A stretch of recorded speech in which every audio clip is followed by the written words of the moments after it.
Hey guys, welcome back to another video of random how-tos. Today I'm going to be teaching you how you can do some simple tricks on the Karambit if you're a beginner or whatnot. I'm going to be teaching you how to do some of the simplest tricks. So let's get right into it. So first I'm going to be teaching you how to do the simple flip. So what you're like the simple, just like this.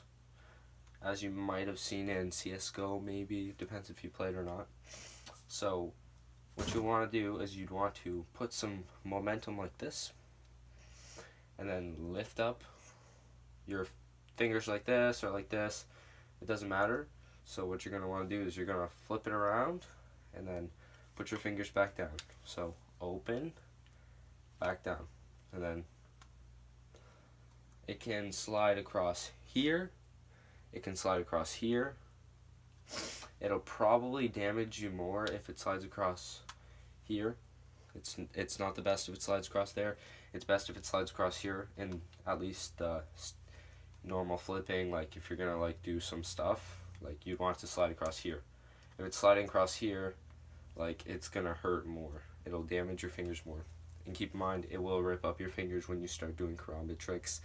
Once you get more used to it, it won't be as bad. So now that you got this down, I'm going to show you how to do this. So the next thing you want to do is forward, and then you just pull it backwards. So it's in your hand, forwards, catch it with your 3 fingers like this, and then pull it back. So boom, boom.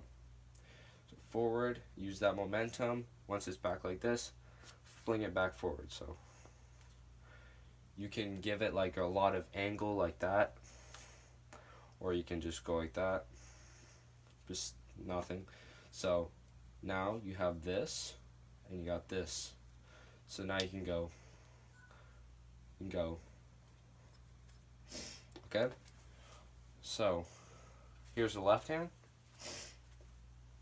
same thing, flip it back, just flip it back like that. It's pretty simple. And then the forward and then backwards, forward, backwards, forward, backwards, flip, flip, forward, backwards. So you got your first combo. You got that flip, and then forwards, and then backwards. Also, when I'm using my Karambit, as you can see this thing, I leave the trainer part on. It's a real Karambit. It's very sharp. I have hurt myself using it before. So since I didn't get a trainer Karambit when I first got my Karambit, I got a real Karambit. I leave this sheath on and I just roll up all these up here. So that way, if it does hit my arm like that, for instance, it's not going to gash down in my arm and get blood everywhere, which can be really bad with a Karambit. You don't want to mess around with these things as far as blood usage, or blood lossage. So anyway, so if you got that, and once you get that down and you think you're perfect, then you can just go watch my next video, which I will be posting tomorrow or the next day. So if it's not up yet, it will be up, and then it'll be in the link and down in the description. So I'll see you guys in that next video. So see you.